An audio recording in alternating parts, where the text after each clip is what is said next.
Students, इस lecture में हम ऑर्डर ऑफ रिएक्शंस को देखेंगे। और ऑर्डर ऑफ रिएक्शन बेटा आपको पता है कि एक एक्सपेरिमेंटली डिटरमिन वैल्यूज हैं और इसमें बहुत सारे ट्रिकी क्वेश्चंस आपके जो है ना वो पेपर पॉइंट ऑफ व्यू से बन जाते हैं। ख़ास करके एमसीक्यूज़ पॉइंट ऑफ व्यू से आपका एग्जामिनर बहुत दफ़ा ये क्वेश्चन पूछता है कि किसी गिवन, अब फॉर एग्जांपल वो आपको पूछ लेगा कि फोटोकेमिकल रिएक्शंस के जो है ना वो कौन सा ऑर्डर फॉलो करते हैं, न्यूक्लियर रिएक्शन कौन सा ऑर्डर फॉलो करते हैं। तो उन सब क्वेश्चंस को अच्छे तरीके से अंडरस्टैंड करने के लिए ये वीडियो मैंने बनाई है। तो ऑर्डर ऑफ रिएक्शन क्या होता है बेटे, ये तो हमने लास्ट लेक्चर में देखा था कि रेट इक्वेशन के अंदर जो भी कंसंट्रेशन ऑफ रिएक्टेंट की पावर होती है, एक्स हमने कहा था उस वक्त, वो एक्सपेरिमेंटली डिटरमिन वैल्यू होती है, वो कहलाती है ऑर्डर ऑफ रिएक्शन। तो सिंपल हम ये कहें कि रेट इक्वेशन के अंदर जो मोलर कंसंट्रेशन ऑफ रिएक्टेंट होती हैं उनके जो एक्सपोनेंट्स होते हैं, यानी कि ऊपर जो वैल्यू होती है, उसको हम कहते हैं ऑर्डर ऑफ रिएक्शन। तो सिमिलर अगर हम सिंपल फॉर्म में कहें तो sum of all the exponents to which the molar concentration term in the rate equation are raised, यानी कि जिनकी पावर ऊपर लिखी हुई होती है, इसको हम कहते हैं ऑर्डर ऑफ रिएक्शन। तो दूसरे तरीके से हम ये डिफाइन कर सकते हैं कि the number of molecules of reactant participating in rate determining step, यानी कि बहुत सारे स्टेप हो रहे होते हैं किसी भी रिएक्शन के अंदर, उसमें से एक स्टेप ऐसा होता है जिसको हम कहते हैं रेट डिटरमाइनिंग स्टेप। आगे जाके फर्दर मैं यहाँ पे आपको बता दूंगा कि रेट आरडीएस किसे किसे कहते हैं। ये बेसिकली स्लो स्टेप होता है, जब स्लो स्टेप जो है वो कहलाता है रेट डिटरमाइनिंग स्टेप। तो एग्जांपल क्या है जी, हम हमारे पास कोई भी एक इक्वेशन है, ए बी बी वो सी और डी में कन्वर्ट हो रही है। तो उस केस में हम जो है वो उसकी जो रेट लिखेंगे वो ए रेज टू पावर एक्स लिखेंगे। ऐसा नहीं होगा कि ए मोल है उसके साथ ऐसे लिखा हुआ है, तो ये वाले मोल हम यहाँ पे इस्तेमाल नहीं करेंगे, याद रखिएगा। बैलेंस केमिकल इक्वेशन के मोल इस्तेमाल नहीं होते, मोल हमेशा इस्तेमाल होते हैं रेट डिटरमाइनिंग स्टेप के। तो वो हमें नहीं पता होता, वो हम एक्सपेरिमेंटली निकालते होते हैं। तो यहाँ ए की पावर जो है वो क्या है, एक्स है, और बी की पावर क्या है, वाई है। तो रेट जो है वो क्या है, कंसंट्रेशन ऑफ रिएक्टेंट पे डिपेंड कर रहा है। तो अगर मैंने यहाँ पे देखना हो तो ए के मुताबिक जो ऑर्डर है वो क्या है बेटा, एक्स है, और बी के मुताबिक जो ऑर्डर है वो क्या है, वाई है। ओवरऑल ऑर्डर अगर मैंने फाइंड करना हो तो इसको मैं एक्स प्लस वाई कहूँगा, तो वो क्या कहलाएगा, ओवरऑल ऑर्डर ऑफ रिएक्शन कहलाएगा। ये बात बहुत ही ज़रूरी है कि बच्चे इसमें बहुत ज़्यादा कंफ्यूज होते हैं। वो कहते हैं कि सर आपने कहा है कि सम ऑफ ऑल एक्सपोनेंट, जब सम ऑफ ऑल एक्सपोनेंट कहते हैं इसका मतलब है कि हम ओवरऑल ऑर्डर ऑफ रिएक्शन की बात कर रहे हैं, ठीक है। ऑर्डर ऑफ रिएक्शन ओवरऑल है, वो सारे रिएक्टेंट्स का मिला के हम फाइंड आउट करते होते हैं।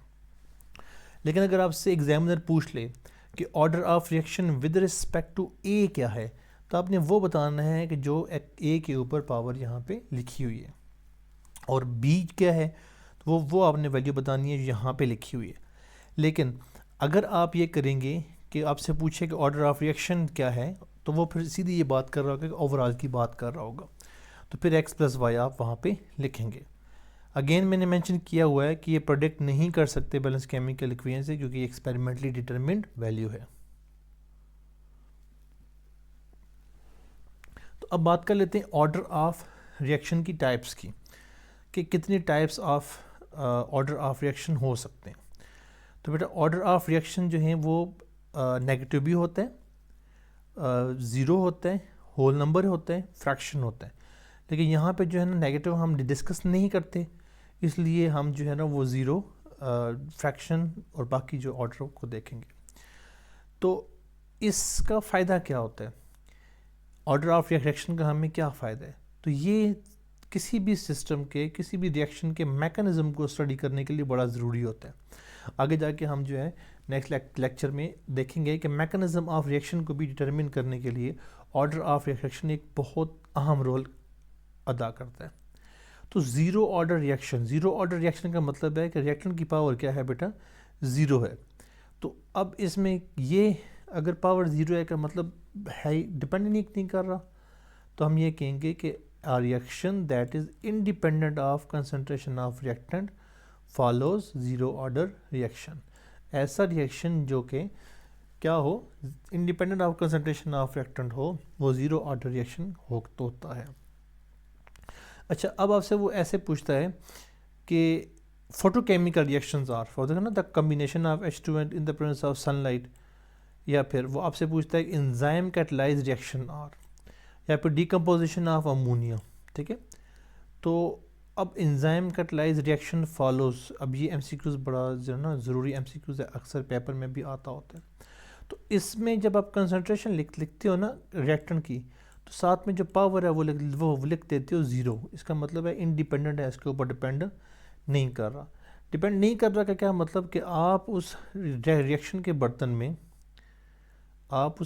बर्तन में कितना ही थोक के हिसाब से अमोनिया ऐड कर दें, उसको कोई फ़र्क नहीं पड़ने वाला प्रोडक्ट को। ठीक है, तो इसका मतलब है कि अगर आप का जो रिएक्टेंट है वो इंडिपेंडेंट हो रेट, यानी कि रेट इंडिपेंडेंट हो रिएक्टेंट के, तो रिएक्टेंट की कितनी भी मिकदार ऐड कर लो, रेट पे कोई फ़र्क नहीं पड़ेगा। दूसरा बेटा आपके पास फर्स्ट ऑर्डर रिएक्शन, यानी कि जो आपका रेट है वो फर्स्ट ऑर्डर से उसके ऊपर डिपेंड कर रहा है। तो हम ये कहेंगे a reaction whose rate reaction is directly proportion to the first power of concentration of single reactant. तो ए की जो पावर है बेटा वो क्या है, 1 है। अब इसमें भी डिकम्पोजिशन है, लेकिन ये डिकम्पोजिशन ऑफ N2O5 है। इसमें N2O5 की जो रेज़्ड पावर बेटा क्या है, 1 है। फिर अमोनियम नाइट्राइट है, उसकी रेज़्ड पावर जो है वो अगेन क्या है, 1 है। अब फॉर सेकंड ऑर्डर को देखेंगे तो सेकंड ऑर्डर में यहाँ पे जो है वो क्या आ जाएगा, सेकंड पावर आ जाएगी। तो सेकंड ऑर्डर में क्या है कि reaction with sum of exponent जो है वो क्या है, 2 है। अच्छा, इसी तरह आप लिख सकते हैं ऊपर वाले को भी, जिसमें सम ऑफ एक्स एक्सपोनेंट 1 आ जाए। तो डिकम्पोजिशन ऑफ नाइट्रोजन डाइऑक्साइड है, इसके बाद बेटा depletion of O3 using NO है। तो ये जो है वो क्या है, सेकंड ऑर्डर को फॉलो करते हैं। अगर एक्सपोनेंट बेटा 3 आ जाए तो वो कहलाएगा थर्ड ऑर्डर रिएक्शन, यानी कि सम ऑफ एक्सपोनेंट अगर 3 आ जाए तो वो थर्ड ऑर्डर रिएक्शन कहलाएगा। तो थर्ड ऑर्डर में जो पॉसिबिलिटी क्या है, एक तो पॉसिबिलिटी है कि एक रिएक्टेंट हो, उसकी रेज़्ड पावर क्या हो, 3 हो। एक पॉसिबिलिटी है 2 रिएक्टेंट हो, एक की रेज़्ड पावर 2 हो और एक की रेज़्ड पावर 1 हो।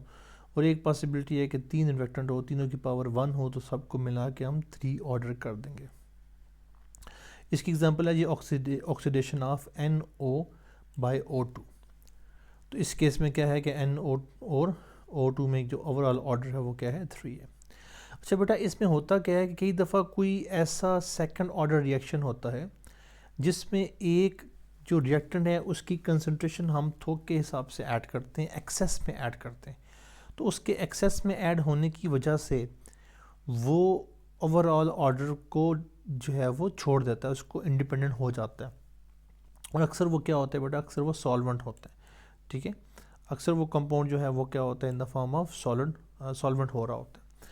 तो फॉर एग्जांपल मैं यहाँ पे बात करूँ कि एक बाई मालिक्यूलर रिएक्शन है। बाई मालिक्यूलर का मतलब इसमें क्या है, 2 मालिक्यूल है, जिसमें सॉल्वेंट जो है वो हमने लिया हो एक्सेस में। उसमें एक सॉल्वेंट होगा, सॉल्वेंट को हमने एक्सेस में लिया है, तो उसकी जो पावर है वो क्या होगी है, ओवरऑल ख़त्म होगी है। और and its concentration remains constant and does not take part in the rate remaining step. अब देखो सेकंड ऑर्डर में क्या था कि 2 रिएक्टेंट थे, दोनों की पावर 1 डिपेंड कर रही थी। अब मैंने ये किया क्या सेकंड ऑर्डर में से कि इसको एक को थोक के साथ से ले लिया, एक्सेस में ले लिया, ज़्यादा मकदार में ले लिया। उसका नुकसान ये हुआ है कि इसके जो इफ़ेक्ट था वो ओवरऑल क्या हो गया, ख़त्म हो गया। ठीक है, तो अगर इसका इफ़ेक्ट ख़त्म हो गया तो इसका मतलब है कि ए जो है वो क्या है, उसके ऊपर ये डिपेंड कर रहा होगा। अगर ए के मुताबिक ये जो ऑर्डर है वो क्या बनता है, 1। तो इसलिए हम इसको कहेंगे सूडो फर्स्ट ऑर्डर। सूडो का मतलब कि एक ऐसा फर्स्ट ऑर्डर जो कि ओरिजिनली फर्स्ट ऑर्डर नहीं है, हमने उसको जैली तरीके से जो है ना वो फर्स्ट ऑर्डर बनाया हुआ है। क्यों? क्योंकि हमने सॉल्वेंट को एक्सेस में ले लिया, जिसकी वजह से ये फर्स्ट ऑर्डर हो गया। अच्छा बेटा, इसके बाद आता है fractional order reaction. Fractional order का मतलब क्या होता है? फ्रैक्शन होती है कि 1/2, 1/3 वगैरह वगैरह पार्ट ऑफ समथिंग ना। तो इस केस में जो सम ऑफ एक्सपोनेंट होंगे वो क्या होंगे बेटा? फ्रैक्शन में होंगे। तो इसमें एक रिएक्शन है H2Br, H2 + Br2। ये HBr जब बनाते हैं तो वो जो ऑर्डर को फॉलो करते हैं वो फ्रैक्शनल ऑर्डर को फॉलो करते हैं 1.5 के। अब सबसे ज़रूरी बात है कि आपने एक्सपेरिमेंटली डेटा कैसे यूज़ करना है कैलकुलेट करने के लिए ऑर्डर ऑफ रिएक्शन को। बट यहाँ बहुत से बच्चे कंफ्यूज हो जाते हैं। अब होता क्या है कि आपने करना ये होता है कि आपने एनालाइज करना है कि कैसे जो रिएक्टेंट है वो एक रेट को अफेक्ट कर रहा है। इसकी न्यूमेरिकल पर्सपेक्टिव से हम इसको देखेंगे। फॉर एग्जांपल एक हमारे पास कंसंट्रेशन रिएक्टेंट है 1, एक रिएक्टेंट है 2। अब आपने देखना है कि 1 जो रिएक्टेंट है फॉर एग्जांपल उसकी मैंने कंसंट्रेशन ली है 3 और रेट आया है 3। यहाँ पे मैं 3 लिख लेता हूँ, चलो ये R सो रेट है। लेकिन इसकी जो कंसंट्रेशन थी वो थी 4। अब इसकी कंसंट्रेशन मैंने कर दी 6, इसकी कंसंट्रेशन रही 4, इसकी कंसंट्रेशन जो रेट है वो हो गया 6। तो इसका मतलब है कि हमने पहले जो ना चेंजेस ऑब्ज़र्व करने कि चेंज कहाँ कहाँ आया है। फिर जब कंसंट्रेशन 1 और कंसंट्रेशन 2 को हमने ले लिया रेशो, मतलब इसमें देखें तो क्या है कि 3 और 6 में डिफरेंस कितना है। तो ऑब्वियसली डबल का है कि 3 जो है वो क्या है 6 से जो है ना 2 गुना कम होता है, हाफ होता है उसका। इसका मतलब है कि वो क्या है, ये कंसंट्रेशन और जो दूसरी कंसंट्रेशन का हमने जो है वो क्या क्या कर लिया, रेशो ले लिया। फिर आपने जो रेशो लेनी है बेटे वो आपने रिएक्टेंट जो रेट है उसकी भी लेनी है। तो इसका मतलब है कि इसके डबल होने से रेट भी क्या हो रहा है, डबल हो रहा है। तो इसका जो कनेक्शन है वो क्या है, इसका कनेक्शन है डायरेक्टली प्रोपोर्शन है इसकी कंसंट्रेशन ऑफ ए के। रेज़ टू पावर क्या होगी, फिर डबल का डबल है तो इसका मतलब कि रेट रेज़ टू पावर क्या होगी, 1 होगी। अगर डबल करने से रेट 4 गुना हो जाए तो रेज़ टू पावर क्या होगी, 2 होगी।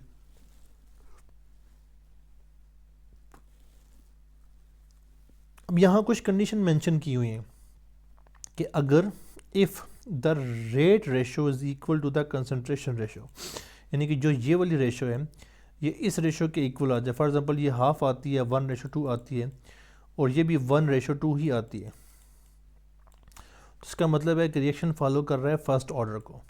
अगर बेटा रेशो जो है वो equal to square of concentration आ जाए इसका मतलब है कि सेकंड ऑर्डर है, और अगर क्यूब ऑफ कंसंट्रेशन आ जाए इसका मतलब है थर्ड ऑर्डर है। ठीक हो गया। जैसे मैंने यहाँ बताया हुआ है कि R जो है वो एक ही कंसंट्रेशन पे रेज़ टू पावर 1 पे डिपेंड कर रहा है। आगे हम न्यूमेरिकल करेंगे इंशाल्लाह जब, तो फिर आपको भी ये सारा का सारा जो है वो क्लियर हो जाएगा।